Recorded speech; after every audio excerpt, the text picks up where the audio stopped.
granny square, there are two ways you can get started. One way is making a chain, another way is making a magic loop. I'm going to show you both so that you can decide which you prefer. So to start with a chain option, we need to attach the yarn to the hook, and to do that what I do is I cross over, so I've got my short end and my working end of yarn, and I cross over the working end over the top of the cut end, and then through that loop I insert my hook and grab the working tail and then pull both ends, letting go of that shorter one so that it attaches to my hook. Then I need to chain 4, so I yarn over, pull through the loop on the hook, yarn over, pull through the loop on the hook. That's 2, 3 and 4. I then need to make a circle, a loop to work into for the first round. So with this chain option, I need to count and go back into the first chain. 1, 2, 3, 4 here. Insert your hook into that first chain, which looks like I've then got 2 loops on the hook. Yarn over, and you can pull this down if you want to get it out of the way, and pull your hook through both those loops. That then, if I just pull it a little apart, this main part is where you're going to work into. This ring that you have formed is where you're going to work your first round into. So from here you would chain 3 and complete your trebles. I'm going to show you the magic loop option and then continue the round from there, so you'll see it's exactly the same after you've made that connection and made that ring. Then it works in the same way. So to make a magic loop, what I do is I've got my short end here. I'm obviously right-handed, I've got my short end and my working yarn coming away from it.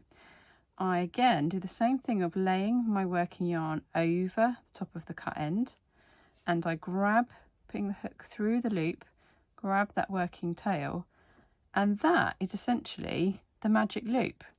It's a little bit more fiddly because now what I need to do is I'm going to work around this ring and work over the top of where this short end is entwined with the other end. So to start off it's a little bit fiddly, but that's all it is. And then I'm going to now, I'm twisting over to my left hand because I'm right-handed, the working yarn, and I'm going to chain 3. 1, 2, 3. Now I've done that, my magic loop is a little bit more secure. And you can see that as I'm working, I'm going to work over both of those 2 ends as I carry on. Now a granny square is basically made of clusters, what I call granny clusters, of 3 trebles, apart from the first one of each round, which as you can see I've just done here, starts with a chain 3, and that forms your first treble of each round. Between each of those granny clusters of 3 trebles, you have 1 chain. So you end up with a granny cluster of 3 trebles, a chain, a cluster, a chain. The only time that's different is when you're forming a corner where you chain 3, and that helps form that corner space that you need. You'll see as I start to work through these first few rounds with you how that works. But once you've got that pattern, you can make your granny square as big as you like. So as I've said, I've chained 3, that's the first, acting as the first treble of my first cluster. So now I need to make 2 trebles. That's treble in UK terms, that's a double for US terms, and you create it like this. So you yarn over, I'm working into my ring, so I insert my hook into the ring, yarn over and pull up a loop, so I've now got 3 loops on my hook, yarn over and pull through the first 2, yarn over and pull through the next 2, and there I've completed a treble. I'm now going to make another treble, yarn over, insert into the ring, yarn over, pull through 2, pull through 2. So now I've created my first granny cluster with the chain 3 and 2 trebles. So as this is the first round, I actually don't have any corners at the moment, so this first round between all of these clusters I need to chain 3 to form the corner. So I'm going to chain 1, 2 and 3. There we go. And now I'm going to make another cluster, but this time it will be all 3 will be trebles, because I've now got going and I can do 3 trebles. And I'm going to work over both the ends of my yarn. So yarn over into the ring, yarn over, I've got 3 loops, yarn over, pull through 2, yarn over, pull through 2. And I'm going to make another 2 trebles. And then I'm going to do another chain 3, and then I'm going to make another cluster of 3 trebles. Okay, so now I've made 3 trebles, a corner, 3 trebles, a corner, 3 trebles, so I need to make another corner.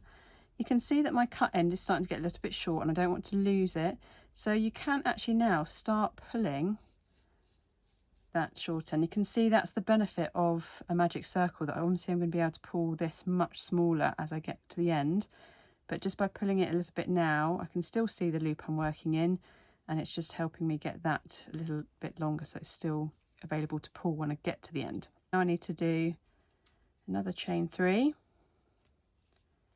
and I need to do 1, 2, 3. I need to do another set of my 4th and final set of a granny cluster with 3 trebles.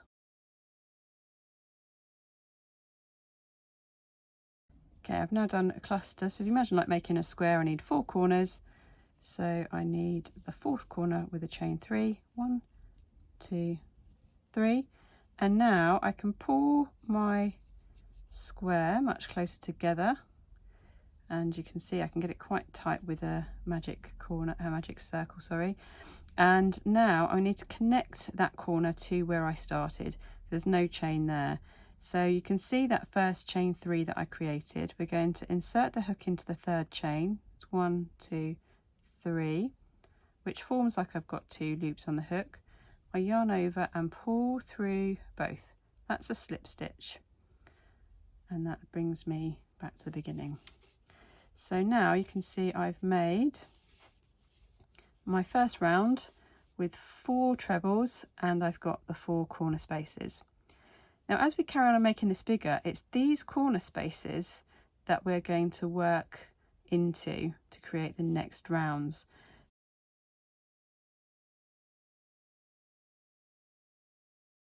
So with round 2, you can see that, as I've said, we're going to work into these chain spaces that we've created. You can see that my hook is placed almost at the end of this chain space here, and actually I want to work into this chain space here. So what we do for round 2 is we start with a chain 4, because then what that acts as is the final treble of this space, and plus the chain 1 that I need to get to the next granny cluster over here. So on round 2, start with a chain 4. 1, 2, 3, 4. So I've formed the final treble for this space plus the chain, and now I'm going to go right across to this corner and do my first treble. So I'm going to do another granny cluster into this space. That's effectively skipping these stitches, but if you think about that, you're working into each of these spaces each time. So I yarn over, insert the hook into that space, yarn over, so I've got 3 loops, pull through 2, pull through 2. Do not worry about this pulling over, because once we get round back to it, we'll pull it back in to join this cluster here. So now I need to complete 2 more clusters, sorry, 2 more trebles to make the cluster. Now again, because I'm working in the corner, I need to chain 3. 1, 2, 3, and now I'm going to complete in that same corner space another 3 trebles. Okay, and you can see how that corner is now formed. So I've got my 3 trebles, chain 3, 3 trebles. Now I'm going to move across. If I lay it flat again, I'm going to move across to this next corner, but I need to have a gap before I get to this corner. So this is where in between, on the sides, we chain 1, and now I'm ready to do another set of trebles into that corner space. So I've now moved across to the corner. 1, 2,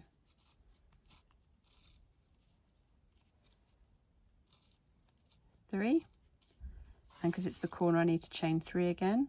1, 2, 3. I'm then going to make another cluster in that same space. 1,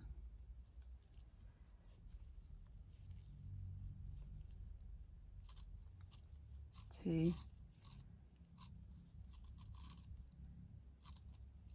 3.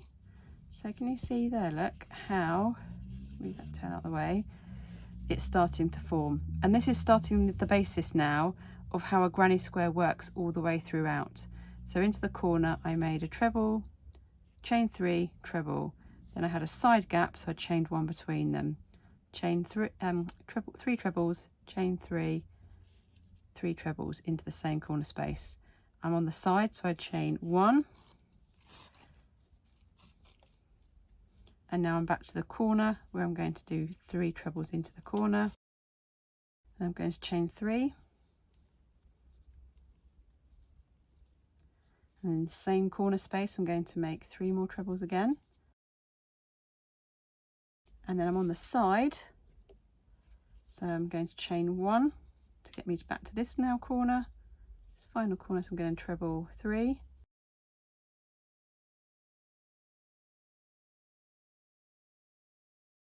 and I'm going to do the chain 3 to form the corner. 1, 2, 3, and this is now where we are now back to the beginning chain 3 that we created. And if you remember, I said this would form the final treble. You can see how that's starting to happen now. So effectively I'm going to do, from this corner, I'm going to complete this cluster here using this first chain. So what I need to do is in that same space is make 2 trebles, 1, and then 2, and then I want to join these together so you can see how that forms that cluster. So I'm going to insert my hook into the 3rd chain, 1, 2, 3, and you should see then that you've got 1 chain between this cluster and the one you're just finishing off. So 1, 2, 3, insert your hook into here. There we go. And then yarn over and pull through both of those loops. And that then completes round 2. So what you'll notice is now that we've got 3 large chain spaces, and each time you do a round you're going to have another one of those spaces, and as it's on the side all you're going to do is be putting in 1 cluster in these gaps here and having a chain space either side, and then back to doing the corner where we treble 3, chain 3, treble 3. Now this one, you can see where I've ended up pretty much directly above this chain space. So we can just go ahead and go straight away and make 3 trebles into this chain space. So I yarn over, insert, pull up 3 on the loop, on the hook, sorry, 3 the first 2, through the next 2. Another 2 trebles into that space. Like so. So now I've got a cluster in that space now. Now I'm back to a corner, so before I get to the corner I need to chain 1, and now I'm back into the corner where I'm going to do that pattern of 3 trebles, chain 3, 3 trebles. Now I'm on the side, and you can see now because it's getting bigger I need to work into this space here, but I still need to have that chain between each cluster. So I chain 1, and now I'm going to work directly into that side chain space there with 3 trebles. Okay, and then I'm going to chain 1 to move over, like a gap between, and now I'm back to a corner again. So 3 trebles, 3, chain 3, 3 trebles. I've chained 1, and as I'm on the side I'm working into this chain space with 3 trebles here. Then I'm back to the corner, so I'm going to chain 1 to move over, and now I'm going to do the same pattern. So hopefully you're starting to see how that pattern is working. So I'm going to carry on round, and I'll meet you back when I get to the end to join this 3rd row. You can see if I lay it flat, that's where it's left. I've got this cluster and this cluster, so I just need to do the same normal join as I have been between each of these, which is just a chain 1 to end it, so I've got the same gap and join that I have all the way around. And then if I find the 3rd chain, and then I've joined those together, and I've got the same chain 1 gap in there. So now I've got 1, 2, 3 rounds. So like all our previous rounds and how the pattern of a granny square is, I'm working into 3 trebles into each of these large open chain spaces that you can see around the edge. So now I've got 2 along the sides plus the corners, and obviously the next round I'll have 3 along the sides plus the corners, and on these sides we just have 1 chain between each cluster. Now the way that the round 3 ends, to start round 4 we're at the end of this cluster here, this gap that we want to work into. So we're going to start with a chain 4 again on round 4, so that again it forms the last treble of this last hole we'll get to. So, and plus the chain 1. So round 4, start with a chain 4. 1, 2, 3, 4. So now that is going to, with the chain added on, the chain 1, going to form, be matched up with 2 trebles at the end to form that final cluster. So now we're going to skip across and do our 3 trebles into the next space here. Then I need to do my chain 1 to move across, and then I'm in a corner. So I'm going to do the pattern of 3 trebles, chain 3, 3 trebles. So hopefully you're starting to get the pattern now of how it works. Those first few rounds just often a little bit tricky with knowing how to start, but you'll find as you do, depends on how big you're making your square, you'll find that you might come across those same points again where you find you're at an end that it's better to start with a chain 4 than a chain 3. So as you work through, you'll need to perhaps make that decision of whether you think I'm too far away, I need to make a chain 4 and I'll come back to that cluster. But it's exactly the same pattern now, and just keep going and going until you make your square as big as you want it to. So I'm just going to go around and complete this 4th round, and then just show you again and remind you of that ending when I've started with a chain 4. Coming to the end of my 4th round here, I've just done the last treble cluster, and I'm about to get to the corner. So I'm going to chain 1 and do the 3 trebles, chain 3, 3 trebles into the corner. Okay, and if we just look at where that leaves me, so I've got this last chain space to work into, and this is where I've done that chain 4 at the beginning to form the final treble of this cluster. So I've got the 4 here, so I'm going to do 2 trebles into this space, and then I'm going to join into the 1, 2, 3 third chain from the hook, and you'll see this 1 chain here like I've been doing all the way around on the previous rounds. So insert that in and through both loops on the hook. So there is the end of a 4 round granny square, and now you can see I've got 3 spaces and the corners. So as I said before, each time you go round you're going to make an extra chain space on the side, and you chain 1 in between, and you do that pattern. So hopefully that helps you understand how a granny square works. That's a basic granny square. It's working in 1 colour as well. I do things very slightly differently when I do a different colour. So that might be, this is a 5 square granny here that I'm using to make a granny square bag with. So have a look at my next video, which shows you how to make a granny square changing colour for the rows, just so I can give you some little hints and tips that I've found helpful to make that a little bit easier. Thanks for watching, and I'll look forward to seeing you on the next video.